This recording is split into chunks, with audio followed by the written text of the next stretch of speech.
foi. Bom dia, boa tarde ou boa noite. Estamos aí com mais um quadro de Frente com o Duque e hoje nós temos a honra, o prazer e o privilégio de estar recebendo nosso professor de História, Gleison. Antes de você falar um pouquinho, Gleison, deixa eu dar uns recadinhos aqui, senão a Andréa puxa minha orelha.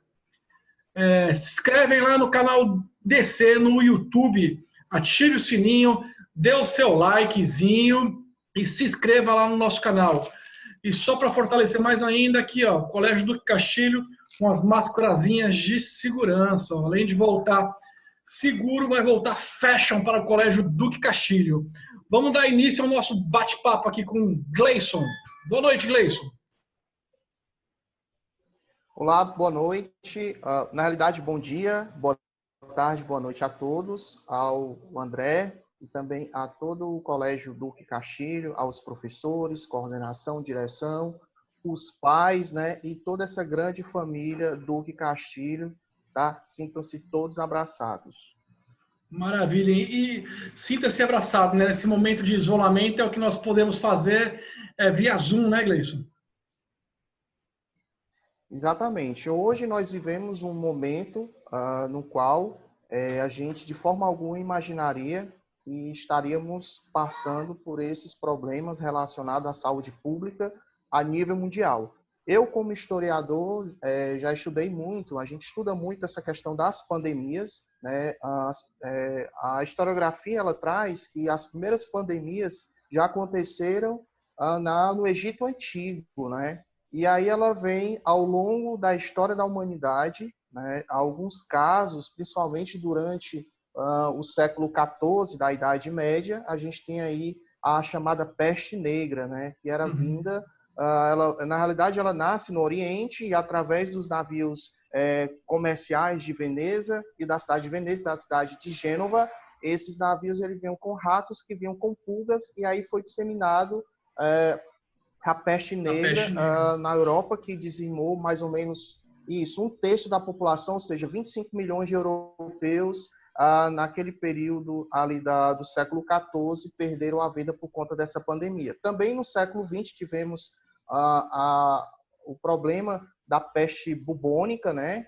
E também a gripe espanhola, principalmente a gripe espanhola, que matou aí mais de 40, 50 milhões de pessoas no mundo, né? Então, hoje, claro que os números não estão tão grandes assim, porém, é que se preocupar justamente por conta desse problema a nível mundial relacionado, como eu falei no início, à saúde pública, né, André? Beleza, beleza. Eu acredito que até não seja tão maior quanto essas pestes anteriores, até pela informação, o acesso à informação que nós temos, pela tecnologia que está disponível hoje para nós, né? Não tenha dúvida, tanto a tecnologia como o avanço da medicina, né? Provavelmente, já no final do ano tenhamos aí, ou então no início do próximo ano, 2021, já uma vacina provavelmente já desenvolvida, né, contra o Covid-19. Se Deus quiser. Gleison, esse nosso quadrozinho aqui, ele tem o intuito de mostrar para os pais e responsáveis, né, um pouquinho da família Duque Castilho, que a família Duque Castilho ela inclui professores e todos os profissionais que fazem parte do colégio. Para trazer para mostrar um pouquinho para os pais a transparência do nosso colégio. Gleison, professor de História, fale um pouquinho para nós aqui de sua formação e aonde você se formou, por favor.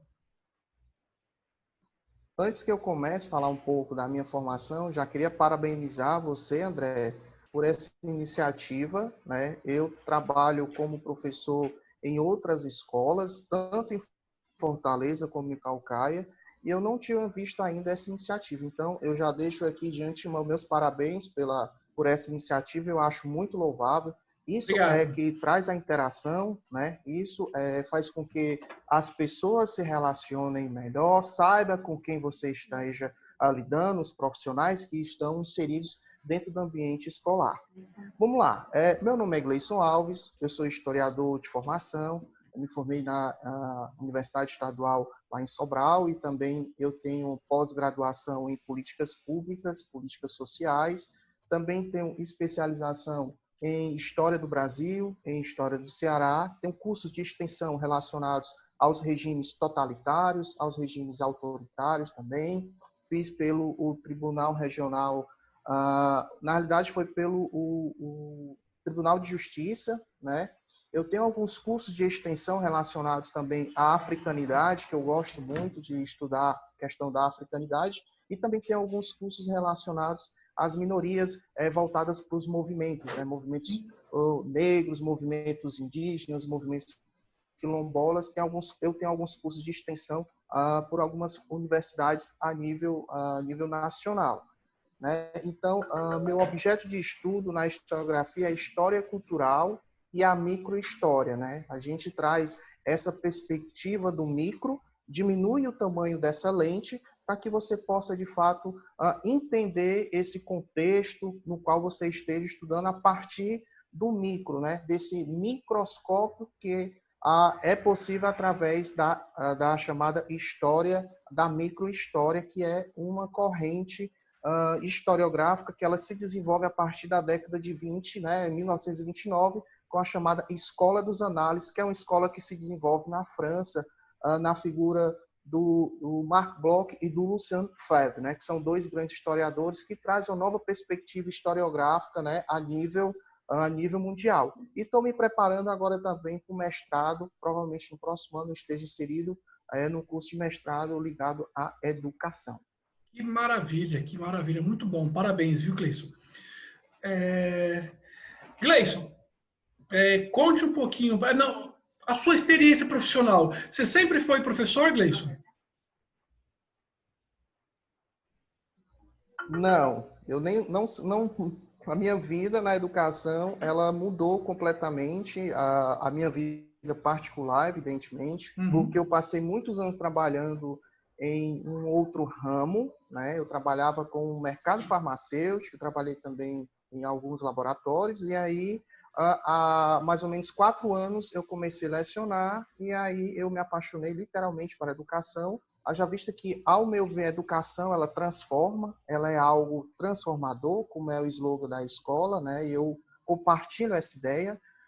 É bem verdade que o nosso país vive um déficit, uma carência muito grande em políticas públicas, e eu que sou um eterno estudante das políticas públicas e também sou professor de Sociologia, Filosofia e História, eu percebo que a educação ela ainda está muito aquém, né, a nível de um país do tamanho do Brasil, não só na questão dimensional, relacionado à questão territorial, mas a questão da produção, no que é possível produzir, por a gente ter tantas mentes brilhantes, né? Basta apenas uma pequena oportunidade. Tá? É pouco ainda, né, Cleiton, para o nosso país, né? Exatamente, André. É muito pouco ainda. O país necessita, né, um todo de de políticas públicas relacionadas a essa questão das oportunidades, né, e proporcionar a esse educando, de fato, uma escola de educação. É o que nós vemos aqui no Colégio Duque Castilho e, de uma certa forma, eu já parabenizo, né, os pais, os responsáveis, justamente por favorecer o ensino a essas crianças que estão matriculadas na escola. Ótimo, ótimo.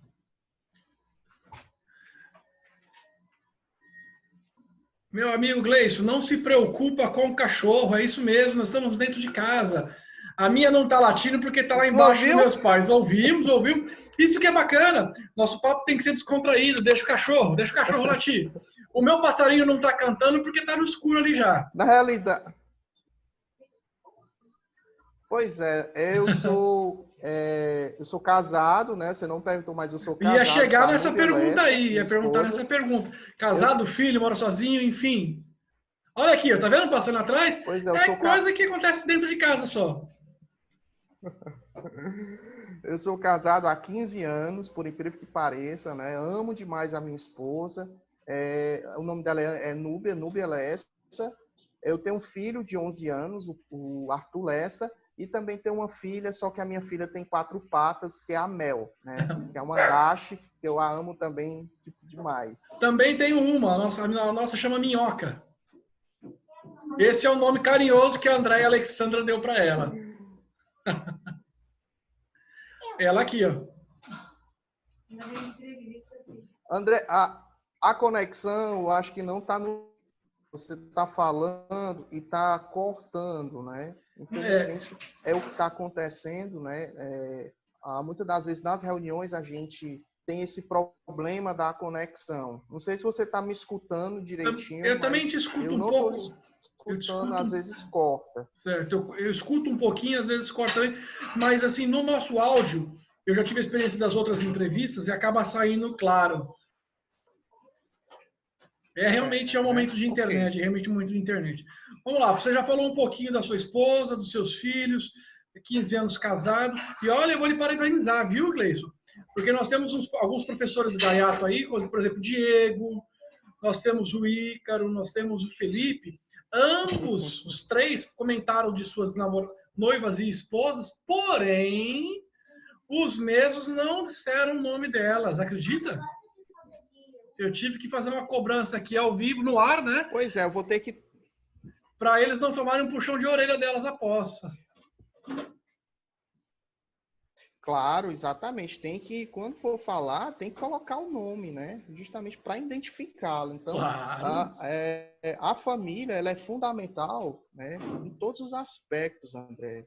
Na questão do trabalho, né? Na questão do apoio profissional. Então, a família, eu sempre digo que, além de ser fundamental, como eu falei, né? Acaba sendo a minha muralha, né? Acaba sendo o meu alicerce, a família. A família é que está ali todo dia, ali aguentando, lhe aceitando com as suas diferenças, né? Também com as suas Exatamente. qualidades. Então, a meu ver, a família ele é o suporte, né? Ele é o suporte de qualquer pessoa. Já visto que quando a gente se depara com situações nas quais, tanto na vida profissional como na vida em casa, né? A gente percebe a carência, muitas das vezes, da família. Às vezes tem um sujeito que ele tem algum problema, justamente provocado por ausência dessa base, dessa estrutura chamada família. Com certeza, com certeza. E eu faço, pegando essa linha de raciocínio sua, pegando bem forte a família, por exemplo, eu também, já estou há 18 anos casado, né? Então eu concordo com tudo que você disse. E indo para uma linha, para uma outra via de que esse isolamento que o Covid está nos forçando, né, a ter, eu não vejo, eu vejo bastante pessoas, né, dizendo, poxa, eu não aguento mais ficar em casa, mas eu vejo um momento para nos apegarmos, né, à família, a fortalecer a base que na verdade estava distante no dia a dia, né?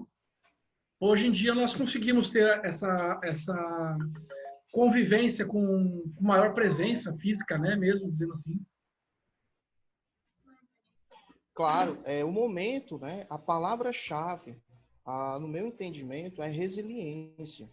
A resiliência ela é parte preponderante nesse momento de pandemia, haja vista que a gente muitas das vezes deixava atitudes que normalmente ou supostamente eram para ser feitas em família, a gente deixava sempre para o dia de amanhã. Então, a partir do decreto do governo e no âmbito não só do governo estadual, mas no âmbito geral, né, a gente começou a ficar mais tempo em casa. E esse tempo em casa, André, de uma certa forma, e a gente tem que tirar essa questão da pandemia algo positivo, e eu Sim, tiro com isso, certeza. que é o momento de você se reinventar, né? De você procurar fazer coisas do seu dia a dia que normalmente você não fazia por conta do tempo, ou você não dava prioridade, né? Seja na questão de você assistir um filme em família, que seja você fazer algo, uma alimentação. Eu gosto muito de culinária, eu gosto muito de cozinhar. Então, você fazer coisas, essas pequenas coisas, mas que, de uma certa forma, né, vai trazer uma interação em família, que normalmente você não fazia antes da pandemia, justamente por conta do corre-corre, do dia a dia. Então, a gente sempre deixava para o dia de amanhã, e esse dia de amanhã chegava e a gente empurrava para o outro dia e acabava que nunca chegava um dia de você estar em família, né, por conta dos afazeres do dia a dia. É isso mesmo. Uma das coisas que você disse, deixar para amanhã, Quando eu digo para a Ana assim, deixa que amanhã eu faço, eu não acredito não. O seu amanhã tem 48 horas. Porque acaba sendo prioridades, né? Ontem aconteceu um fato engraçado aqui em casa, só pegando esse fato de família. Eu moro no terceiro andar e meus pais moram no primeiro andar. Então, o meu filho Pietro, de 17 anos, acaba ficando mais tempo lá embaixo nos avós dele, né? Só são os avós agora. O meu irmão voltou para São Paulo. Então, lá tem o computador, tem tudo. Então, ele fica lá. E os avós deixam ele passar a madrugada jogando. Ontem, nós pedimos um lanche aqui em casa e estávamos lanchando em casa e o Pietro subiu para comer. A Andréia, de 7 anos, disse: Olha que coisa boa, estamos jantando em família. Exatamente isso. Já tem estudos, André, que trazem esse novo formato de família a partir da introdução da televisão. Começou ao longo dos tempos, isso se modificar.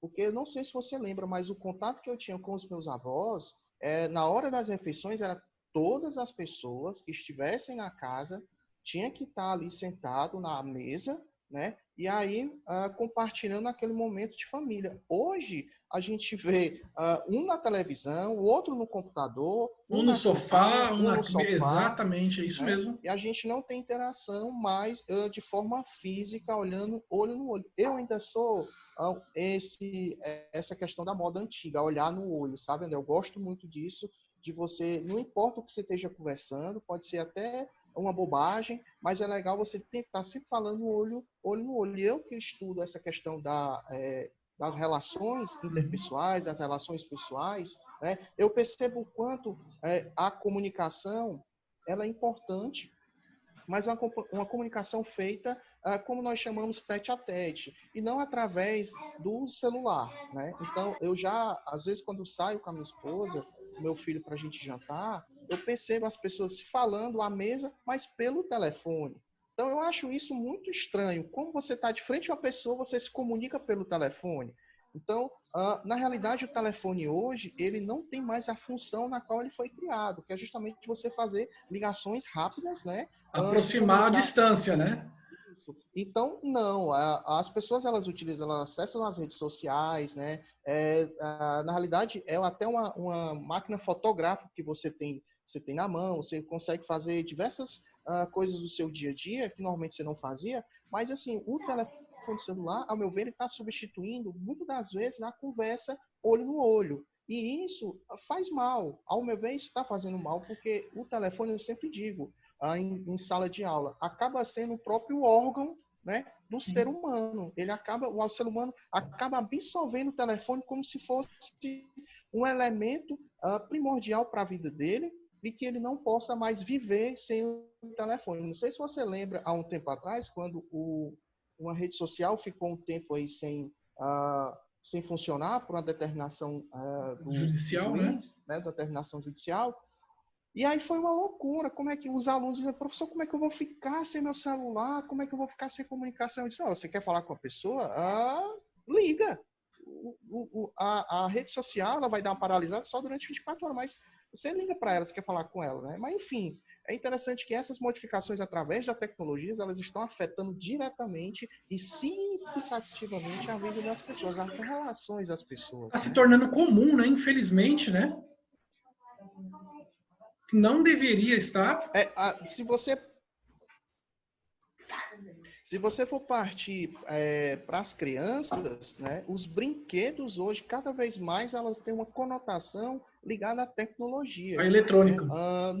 Quando eu era criança, eu tinha brinquedo, eu nunca possuí brinquedos eletrônicos quando eu era criança. Meus brinquedos geralmente eram brinquedos, bola, carro, Peão, bolinha de esse tipo de gude. brinquedo que você precisava. Isso, pronto, eu adorava. Aqui a gente fala bila mesmo, Bila, né? Eu né? adorava bila.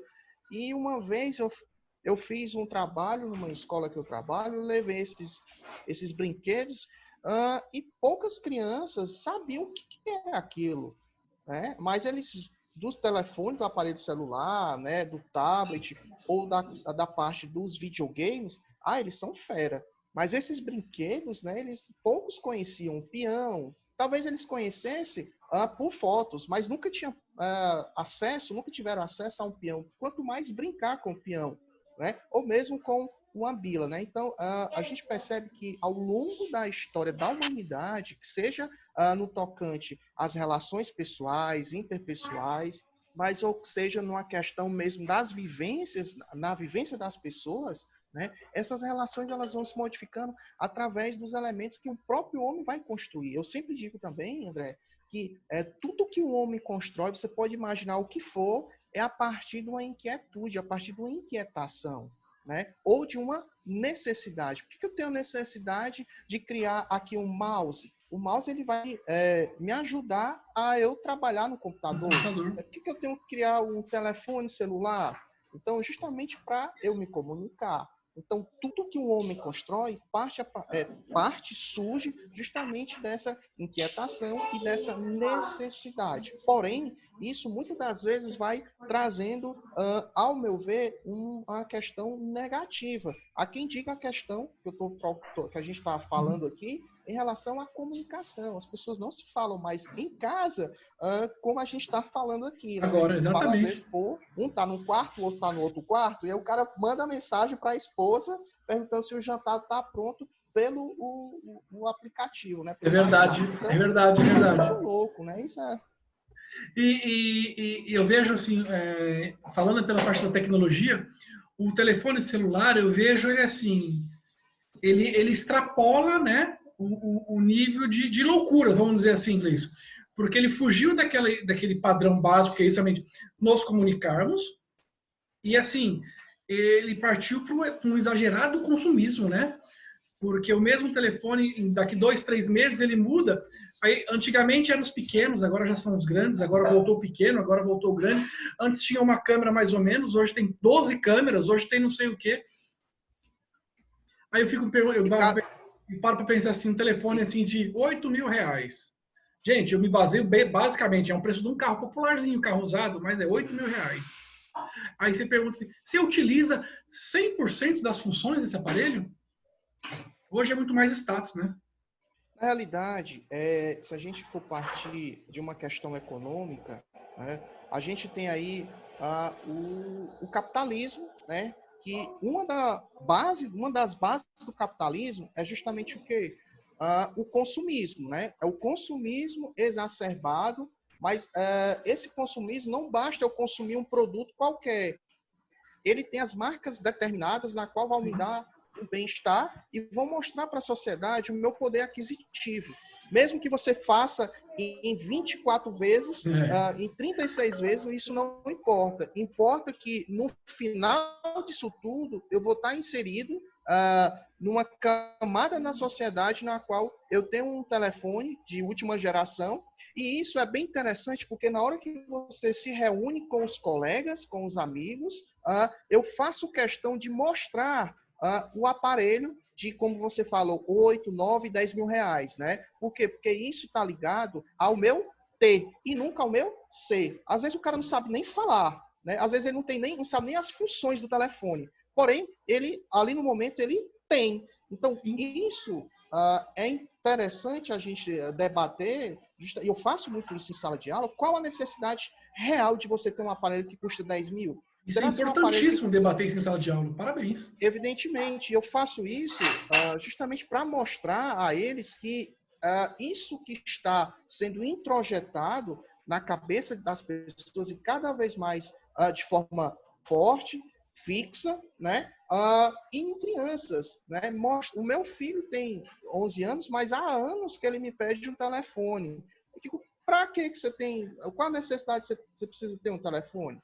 Então, e ele não sabe me responder, ele só quer ter um telefone. Mas é porque ele vê na televisão, ele vê nos jogos que ele gosta, né, de brincar. Os amigos devem E ter já. em casa mesmo, os amigos, pronto. Então, isso vai mostrar, supostamente, né, que todos nós temos uma necessidade, cada vez com a idade menor, a necessidade de um telefone. Porém, não é só um telefone, tem que ser um telefone X, porque esse telefone vai me dar um status, né, diante dos meus colegas e diante das pessoas que estão ao meu redor, que seja você vai para uma praça de alimentação, no cinema, então você está mostrando que você, naquele momento, você pode. E você percebeu, Gleison, que as mídias de propaganda desses produtos, elas estão cada vez mais agressivas? Às vezes, eu estou na frente da televisão e falo assim, oxe, vou comprar um desse. Aquele primeiro 2, 3 minutos você fala assim, rapaz, eu também quero um negócio desse. Aí depois você vai Essa parar aí para pensar. você já parou para pensar? Olhe para a sua casa, dentro da sua casa, André. E aí esse exercício tem que ser feito por todas as pessoas que irão assistir esse vídeo. Será se de fato você usa tudo o que você compra? Olhe para dentro do armário, né? Olhe para dentro de um aparador que você tem em casa. Quantos copos, quantas taças você tem? E quantas vezes na vida você vai usar ou você tem pretensão de usar aquela taça ou aquele copo, né? Eu sempre digo, e a minha esposa, a gente faz isso. Quando a gente compra algo, a gente já usa. Tem gente que espera um momento. Não, Uma porque ocasião, as né? coisas não são assim, ao meu ver. Você compra e você usa. Você não Sim. comprou para usar? Então, muitas das vezes, as pessoas compram ali por uma vontade, por uma impulsão, e o capitalismo é interessante que ele se reinventa. Ele fala que tem É, que ter uma necessidade. Essa necessidade, ela muitas das vezes o capitalismo ele introjeta na sua mente que você tem que adquirir aquilo. E no final das contas, você não sabe nem por quê. Não sei se aconteceu com você, mas já aconteceu isso comigo. Por que eu comprei isso? sim, com Entende? certeza. Claro que já aconteceu. Pois é, então é interessante que o capitalismo ele vai sempre o quê? Se reinventando. É como você falou. A gente compra um telefone, um aparelho telefônico móvel, com 6 meses ele já está o quê? Defasado, Obsoleto, obsoleto. vazado. Tem que comprar o outro. E assim o capitalismo ele vai se reinventando. Loucura, loucura mesmo, Gleison. Eu não consigo entender, mas isso aí vai ficar para uma outra parte, porque senão nós vamos levar isso aí realmente não é nem mais 2, 3 horas, porque a discussão ela é longa, ela é bem longa mesmo em relação a isso aí. O que eu gostaria É depois verdade. de marcar um outro bate-papo com você, Gleison, é a respeito dessas pandemias que o mundo já passou, né? Porque assim, Sim. eu converso com bastante pessoas agora e não fazem nem ideia que nós já passamos por catástrofes piores do que essa, em situações de menor tecnologia, menor conhecimento, e nós passamos, sobrevivemos, né? A gente poderia marcar um linkzinho para até para tranquilizar, né? Quem Aham. não É o tem que acesso a essa informação do passado. É o que nós chamamos, nós historiadores, de algo teleológico, algo com fim. Então, o que foi no Egito Antigo, que foi o que passou durante o século XIV, no século XX, ao longo do século XX nós tivemos a humanidade. Na realidade, teve vários problemas ligados à saúde nessa amplitude maior, mas a gente passou. Ou aquelas pessoas passaram, né? Claro, evidentemente que muitos morreram, mas os que ficaram, passaram. Então, também essa pandemia vai passar. Agora, vai passar e a gente tem que entender o que vai ficar. Né? Como é que a economia vai se comportar? A nossa vida, o nosso cotidiano, será se de fato ele vai se transformar? Esses momentos que você abordou muito bem em relação a jantar junto, né, a fazer algo em família, isso tem que virar o quê? Uma prática, seria um retorno de algo que os nossos avós, até os nossos pais, praticavam. Então, tem que ter, as pessoas têm que ter esse entendimento que essas pequenas ações entre as famílias, né, ela é de suma importância. Você escutar como foi o dia da sua esposa, do seu filho, né? O que você aprendeu hoje, filho? E aí eu já puxo a discussão, porque você sempre está abordando, eu estou assistindo as outras entrevistas, o que eu posso fazer para ajudar o meu filho ou a minha filha, Exatamente. né? Eu ia chegar nessa pergunta mesmo. Primeiro de tudo, gente, primeiro de tudo, você tem que tornar aquele momento um momento agradável. Tá? Você não pode ir ensinar seu filho, não precisa ser a tarefa, pode ser algo, até mexer no telefone, mexer no tablet, acessar um site, não importa.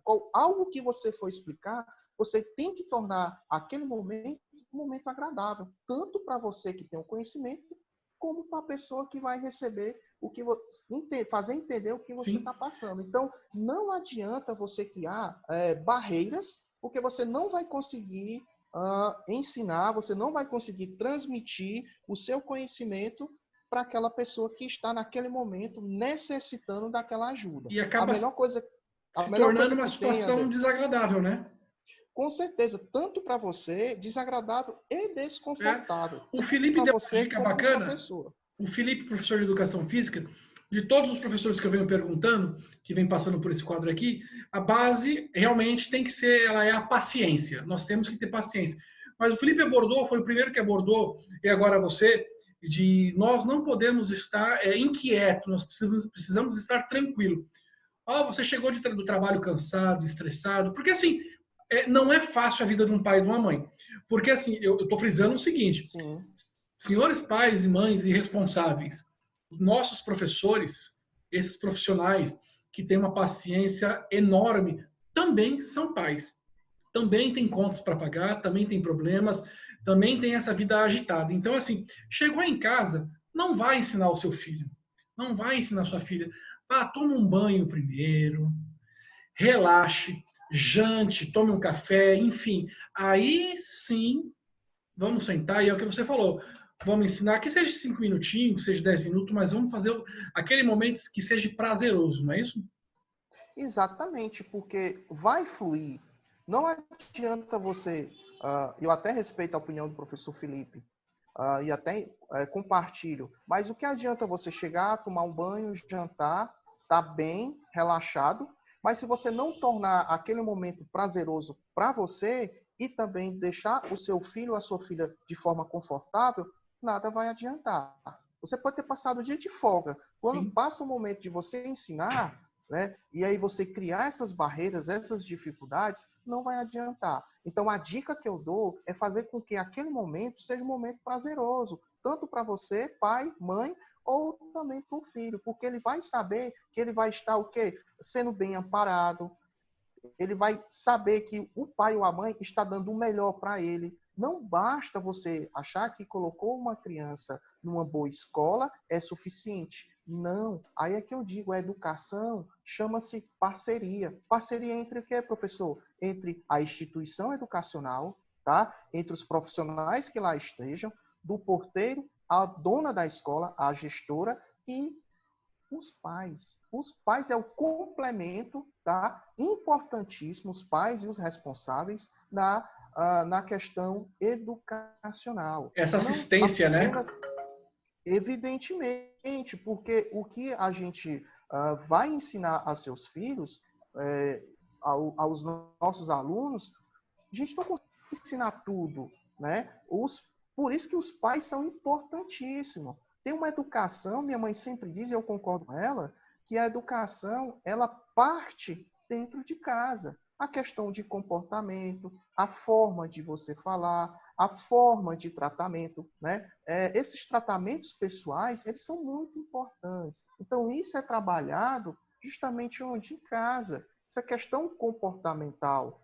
E vai ser estendido aonde? Para a escola. Então, observe que tanto na escola como em casa, a gente tem que tratar, fazer com que esses alunos, e no caso os filhos e as filhas desses pais, torne-se um elo de ligação e torne-se algo confortável.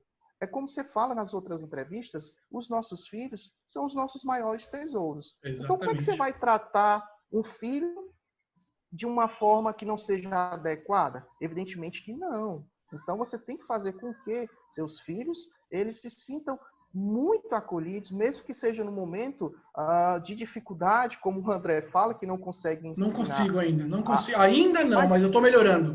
Nós estamos melhorando sim, porque essas entrevistas, esses bate-papo, abrem as nossas cabeças também. A forma de nós passarmos a informação para a criança, para a nossa filha, ela vem melhorando, ela vem se adaptando. Nós estamos nos adaptando, entendeu?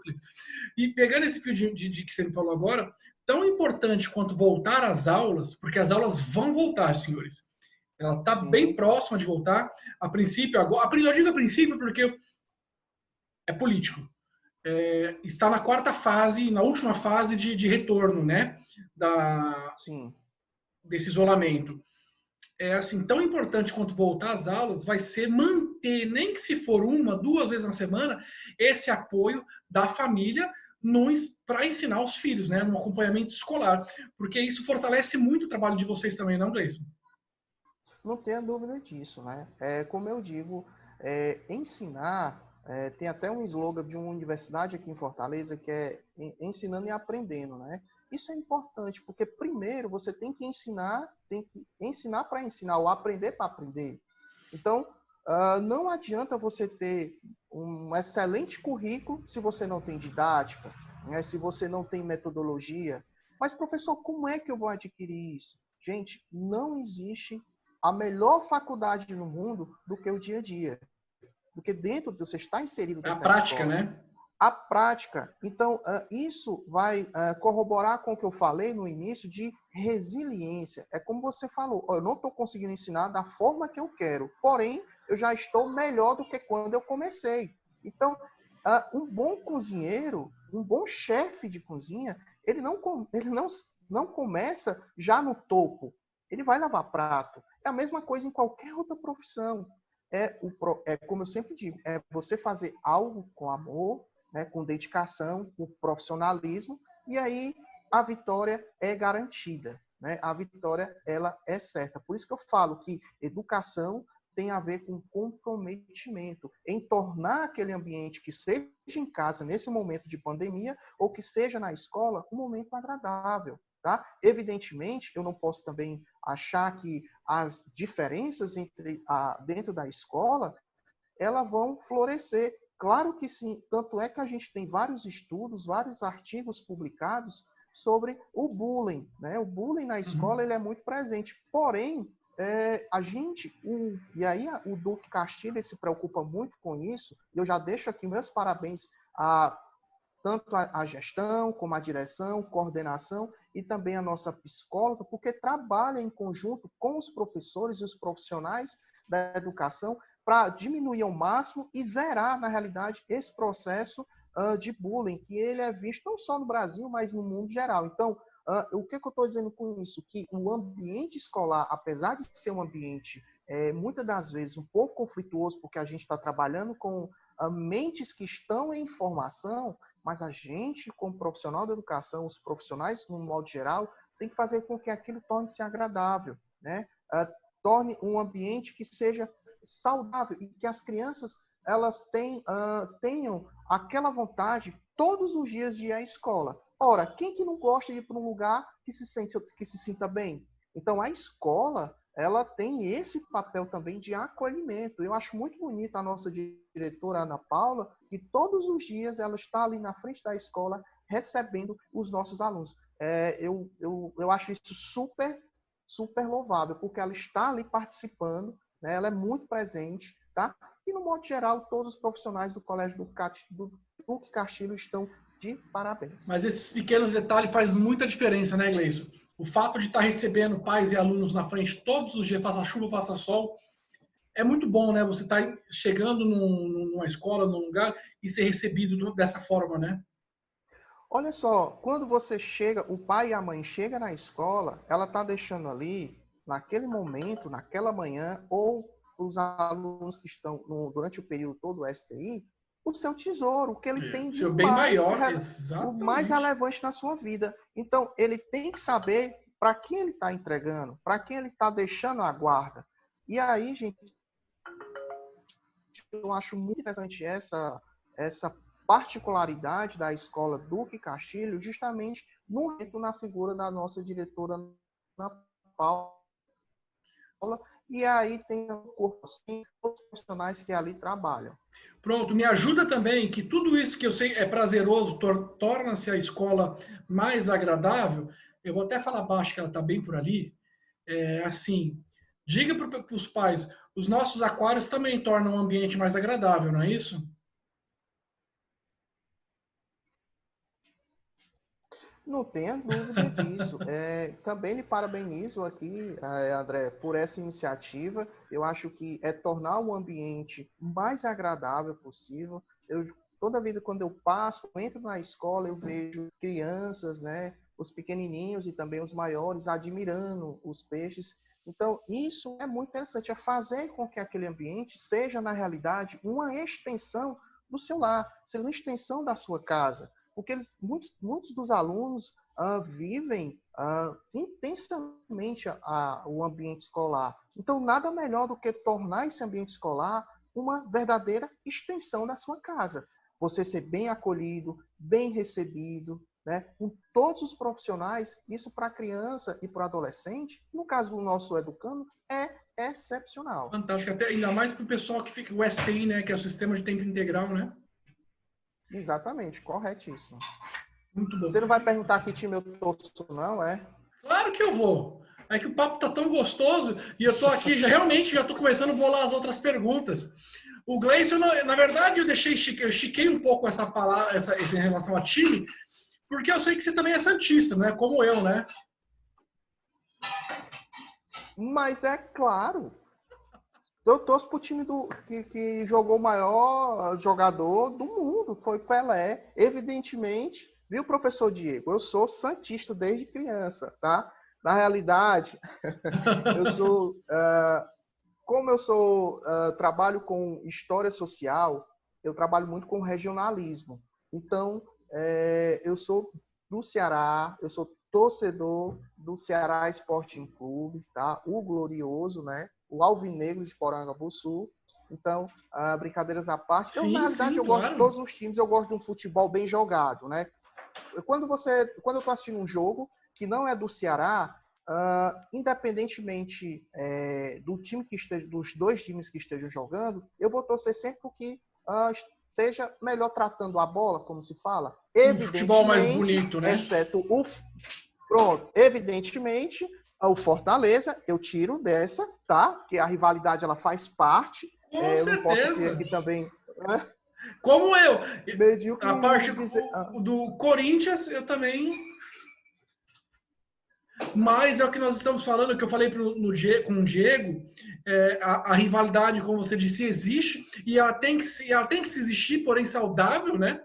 Nós não estamos aqui para ser contra, não é porque eu torço para o Corinthians perder, porque é a rivalidade do estado de São Paulo, mas eu tenho amigos, a minha mãe é corintiana, e não é porque eu sou rival na hora do jogo ali, nós vamos arrumar confusão, ficar de bicos, ou tricolores e torcedores do Ceará, são opções, né? E a rivalidade saudável, não é isso, Luiz? Sim, claro. Da realidade, André, se a gente for pegar qualquer segmento da nossa vida, que seja no simples, você torcer para um time de futebol e você ter uma pessoa, um adversário, né, que torce para outro, isso não lhe dá o direito de você querer fazer algo que não seja simplesmente torcer contra o time dele. Então, a nossa vida, ela é pautada em escolhas, eu sempre digo isso, Sim. em adversários. Mas os seus adversários não são inimigos. Se a gente for partir, eu que trabalho com alunos do terceiro ano, que vão prestar o Enem no final do ano para ingressar na universidade, eu digo para eles, gente, os seus adversários, enquanto vocês estão fazendo outra coisa que não seja se preparando, ao contrário deles, eles estão o quê? Estudando. Então, isso é a competitividade, isso é uma competitividade saudável. Né? Evidentemente que na questão da educação, tem alguns aspectos que nós temos que, numa amplitude maior, teria que ter um tempo maior para a gente discutir. Sim. Mas eu quero dizer que essa rivalidade é algo saudável, ela faz parte da nossa vida. E ela é motivadora, né? Porque a gente sempre vai querer ganhar, melhor, exatamente. Exatamente, mas também se você não conseguir, não faça disso o fim da sua vida. Pelo contrário, faça isso um combustível para que na próxima vez que você for submetido a uma prova, a um concurso, né, ou qualquer outro aspecto de seleção, você possa estar partindo na frente e conseguindo o seu objetivo. Então, André, eu sempre digo isso, que a nossa vida ela é pautada em objetivos, evidentemente, sim, em escolhas, mas sempre vai haver alguém ou algumas pessoas que vão concorrer com você, tá? Mas fazendo com que sempre que essa pessoa que está concorrendo, que seja para qualquer, até numa pelada, ela não é teu inimigo, ela é teu adversário. né? E é Ela naquele se momento X, qualificou né? igual a você e vão disputar algo, exatamente, algo que os dois querem, né? Então, eu sempre costumo falar isso. Maravilha, maravilha, maravilha, Gleison. Gleison, tem uma perguntinha que eu faço para todo mundo também. O Colégio do Castilho, ele começou, iniciamos em dezembro e começamos o ano letivo em janeiro e logo paramos. É um colégio novo, mas graças a Deus nós já começamos grande pelo número de alunos que nós temos, né? Qual a sua expectativa? A expectativa do professor Gleison para o Colégio do Castilho, com o Colégio do Castilho? Bom, André, ao meu ver, como você acabou de falar, a escola já nasceu grande, né? Com estrutura boa, e além de uma estrutura boa, com uma tendência pedagógica, né? Muito inovadora, diga-se de passagem, e, além de tudo isso, um excelente corpo docente. Eu conheço todos os professores que estão trabalhando, né, lá no Duque Castilho, e eu vejo o quanto a escola ela soube selecionar esses grandes profissionais que lá estão.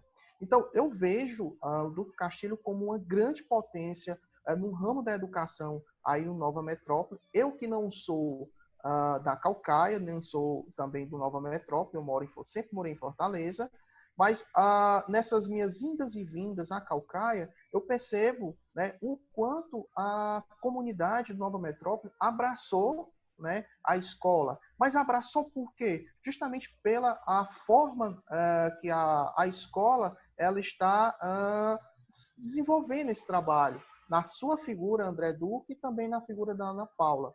E também dos professores. Haja vista que uma escola ela é composta não só por uma boa gestão, mas ela passa, evidentemente, pelo corpo docente, e aí tem também a questão dos alunos. Evidentemente, sem alunos, uma escola não existe, e principalmente os pais. Então, eu já deixo aqui, mais uma vez, os meus parabéns aos pais, às mães, aos responsáveis que entenderam a proposta da escola Duque Castilho. Essa escola que nasce, como você falou, ali no finalzinho de dezembro, no início de janeiro, mas com uma proposta inovadora, trazendo elementos educacionais, uma nova estrutura, né, que vai refletir diretamente na educação dos nossos alunos. Então, eu acho, professor, sem nenhuma questão aí, eu não tenho essa necessidade de querer puxar o saco com ninguém, mas eu acho que a escola está no caminho certo, é por aí. Essa questão da pandemia foi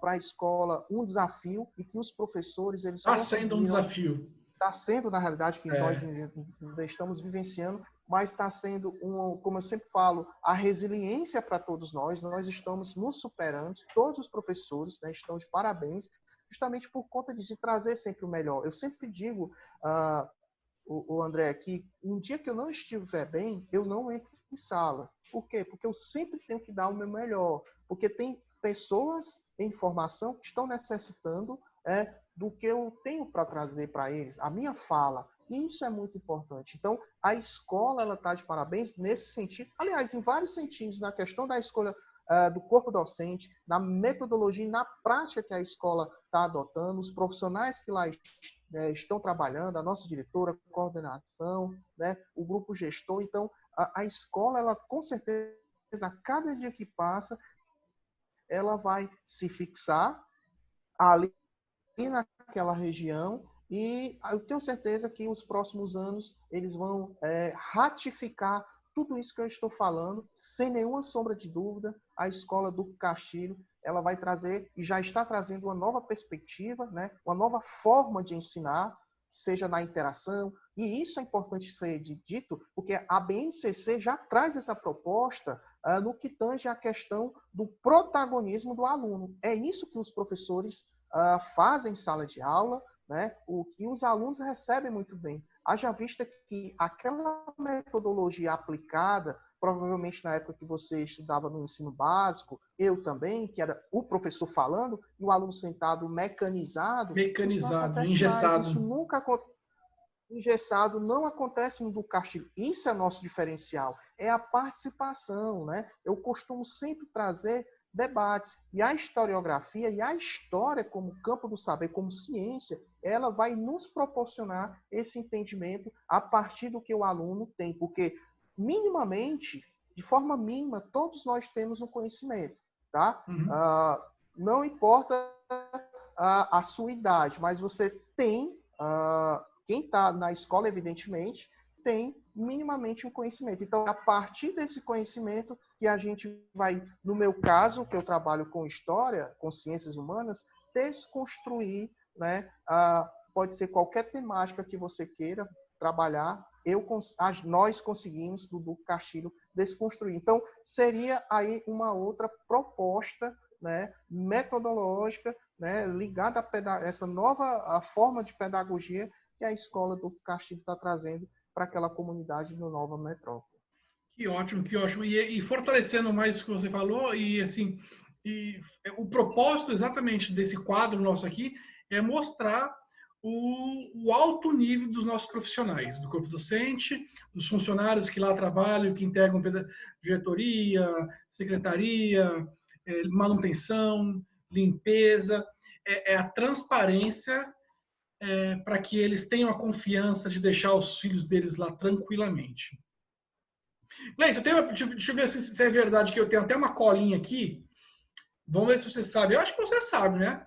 O historiador, a função do historiador é lembrar a sociedade daquilo que ela quer esquecer?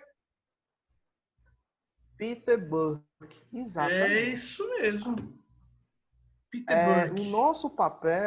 O nosso papel é justamente esse, é trazer uma nova perspectiva a respeito de qualquer assunto, tanto do passado como do presente. Espera aí, você está dizendo que a história ela trabalha com o presente? Sim, nós historiadores trabalhamos mais, estudamos mais o presente para que a gente possa compreender os rumos que foram tomados no passado. Haja visto que a história ela tem essa perspectiva, esse toma lá da cá, digamos assim, esse vai e volta com a questão do presente e do passado. A história, de forma alguma, ela traz uma verdadeira, uma verdade absoluta. Nós não trabalhamos com verdade absoluta. Nós trabalhamos com o quê? Com perspectiva. Deixa eu materializar isso que eu estou falando. Quando você vai numa livraria ou quando você vai numa biblioteca, você for selecionar um livro por uma temática, você vai ver vários autores trabalhando com a mesma temática. O que é aquilo? O professor está errado?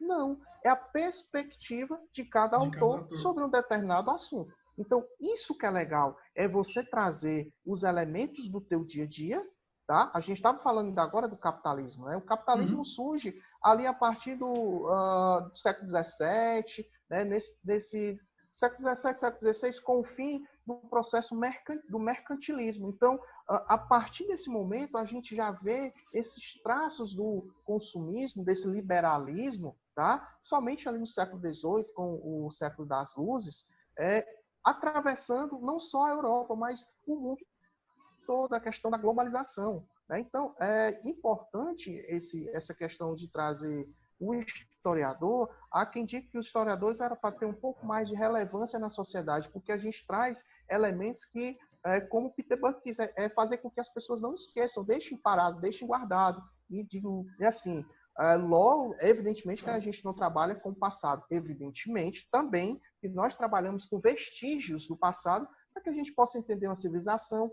E um detalhe, a história, a ciência história, ela trabalha com algo chamado interdisciplinaridade. Que é isso, Gleison? Ela trabalha com a geografia, trabalha com a filosofia, com a sociologia, tá? Trabalha com a arqueologia, ela trabalha com a matemática, com a geometria.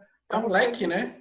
É um leque. Então, isso é muito importante, porque essa nova geração de historiadores, né, na realidade, a partir de 29, ele traz uma nova conotação na questão historiográfica, na produção historiográfica. Haja vista que antes de 29, com a Escola dos Análises, que é fundada lá na França, nós temos o quê? Uma história pautada unicamente para heróis, para datas, aquela chamada decoreba, como todo mundo fala. E hoje não. Você pode trazer uma perspectiva falando sobre, exemplo, Mesopotâmia, com uma questão atual, esse processo do expansionismo comercial. Você vê aí os blocos econômicos. Então, eu faço geralmente, André, esses paralelos, porque, olha só, o que esse menino quer saber o que aconteceu no século V no Império Romano?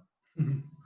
Né? O que ele quer antes de Cristo? O que ele quer saber? O que ele tem que saber isso? Então, eu vou trazer essa questão do expansionismo lá do período romano para os dias atuais. Será se tem alguma coisa a ver?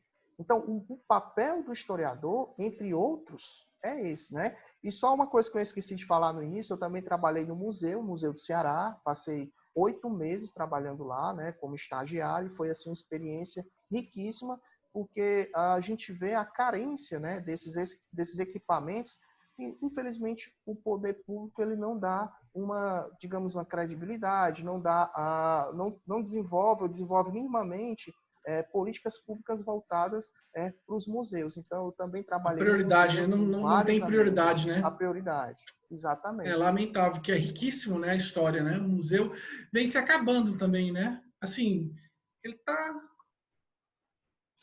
Quando você vai para fora do país, você percebe que esses equipamentos, principalmente na França, na Espanha, né, na Itália, é algo que as pessoas elas se identificam, né? É a questão que nós chamamos também, André, de pertencimento. Então, eu faço parte de um todo, eu faço parte daquela região, né? E aquelas peças que estão lá, há quem diga que é simplesmente coisas velhas, não é isso. Ali é uma forma de você se identificar, né? Então, quando você veste a blusa do Santos, ali é teu pertencimento, ali é teu lugar de fala, ali é tua identificação. Onde você estiver, você vai saber, as pessoas vão saber que você é santista. Então, isso também é mostrado nos museus, através das peças, né? Da questão da identificação.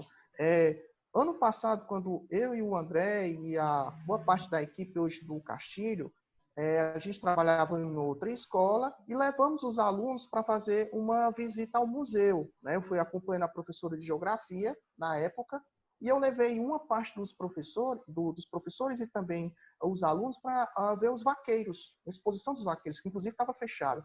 E muitos deles se identificaram. Olha, professor, o meu avô falava disso daqui, o meu avô falava dessa cela, né?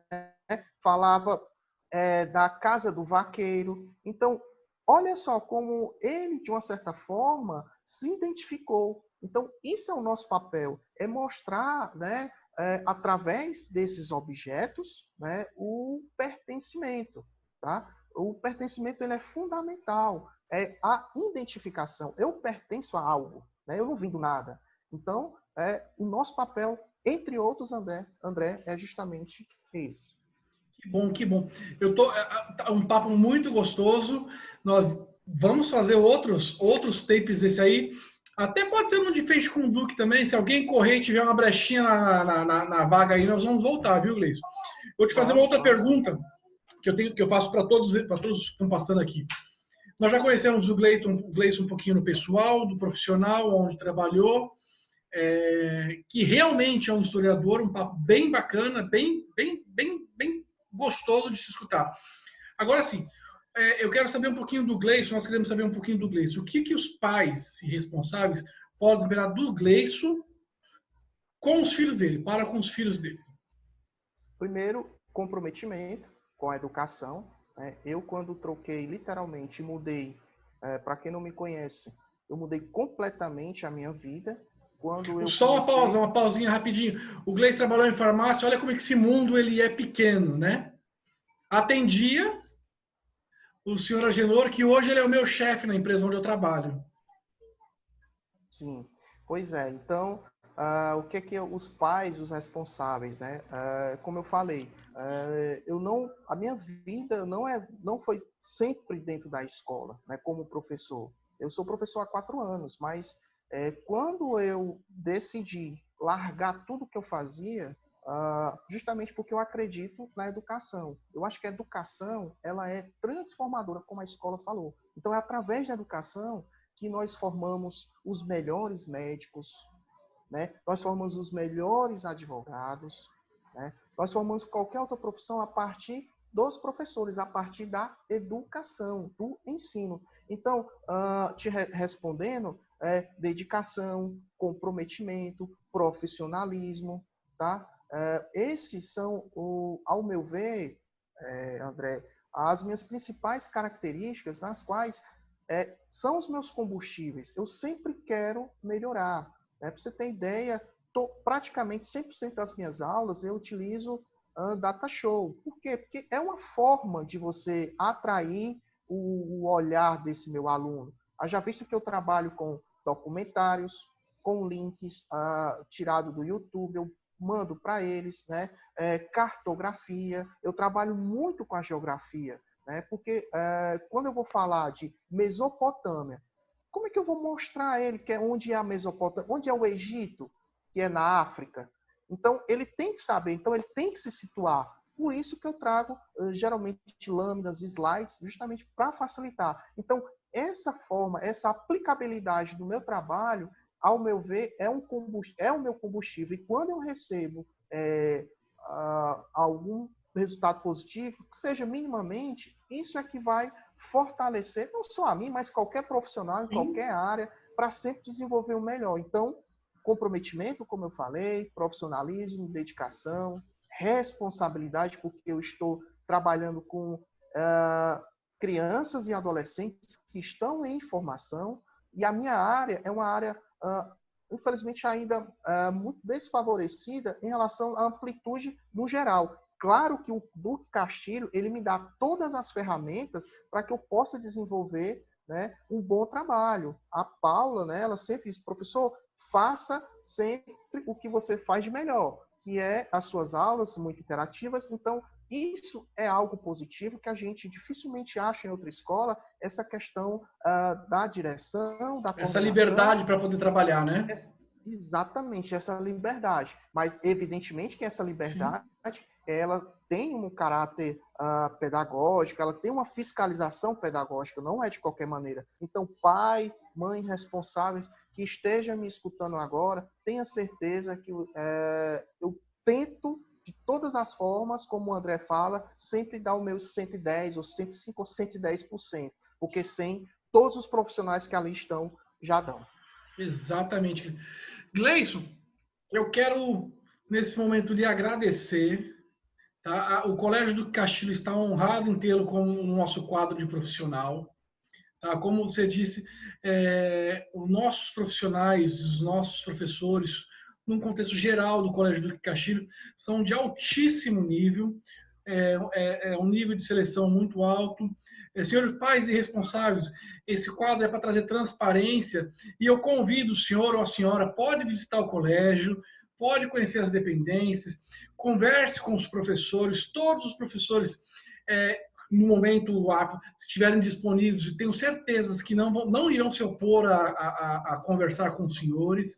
Vão lá, tire todas as suas dúvidas, conheçam o professor Gleison de frente mesmo. E o que eu tenho é agradecer mais uma vez pela oportunidade de estar conhecendo um pouco melhor você, Gleison. E até para mim, porque nós não tínhamos, nós nos conhecíamos, né? Mas esse papo, nós nunca tivemos esse papo, né? Com todos os outros professores, eu não tive esse papo com todos os outros professores. É o que eu falei, né, no início desse bate-papo, a questão da resiliência, né? Esse é a palavra-chave no momento, justamente porque nós trabalhamos na mesma instituição e pouco que a gente se conhece, né? Pouco a gente conversa, mas justamente por conta do corre-corre. A escola, ela demanda muitas ações dos professores, da gestão, da coordenação. Então, muitas das vezes, a gente acaba, por um motivo e outro, não se conversando, né? Não se falando. Mas assim, André, eu queria desde já agradecer ao Colégio Duque Castilho, a figura da nossa diretora Ana Paula e também na sua, por ter me convidado para esse desafio, né? Que é trazer uma educação de qualidade.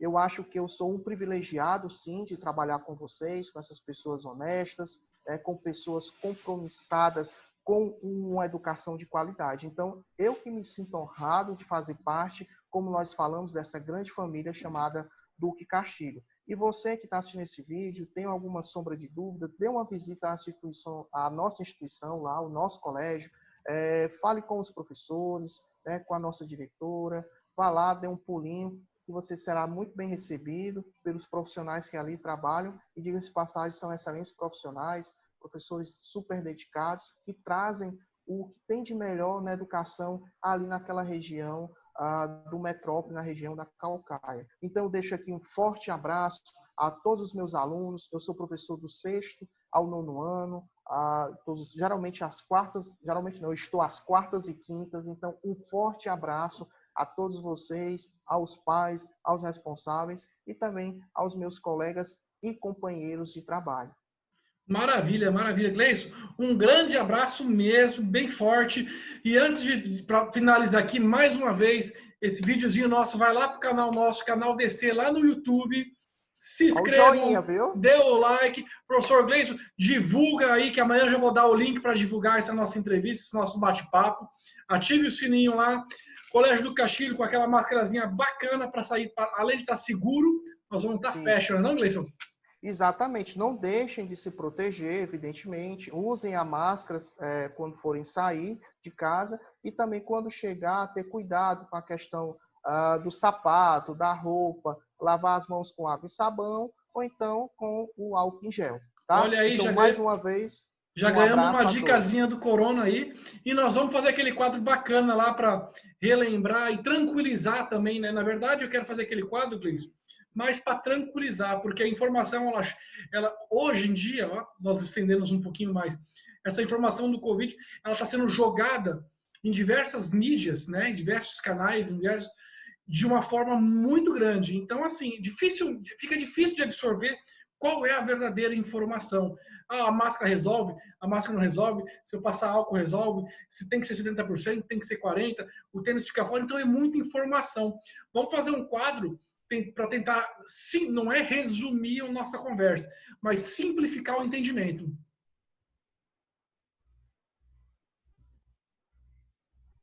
Exatamente. Cortou um pouco do que você falou, mas eu entendi que você está falando sobre a questão da informação. Eu só queria deixar aqui a última dica. Percebe como a gente passou aqui, André, 1h, 40 minutos conversando?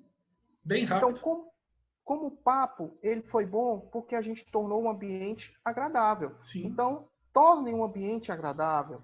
O tempo passa que você nem percebe. Por quê? Porque tanto o André como eu, a gente estava proposto a trazer o quê? Um papo gostoso, um papo legal, né? Uma discussão descontraído, né? Discussão no bom sentido da palavra. Então, tornem esse ambiente, que seja no momento ali de ensinar seu filho ou sua filha, um ambiente saudável, um ambiente que seja prazeroso para você e, consequentemente, vai refletir diretamente e de forma significativa no aprendizado do seu filho ou da sua filha, tá bom? Então, mais uma vez, um forte abraço e a gente se vê aí na Escola do Castilho, beleza? Beleza, Gleison. Um abraço, fique com Deus. Valeu, André. Tchau, tchau, Até gente. a próxima. Valeu.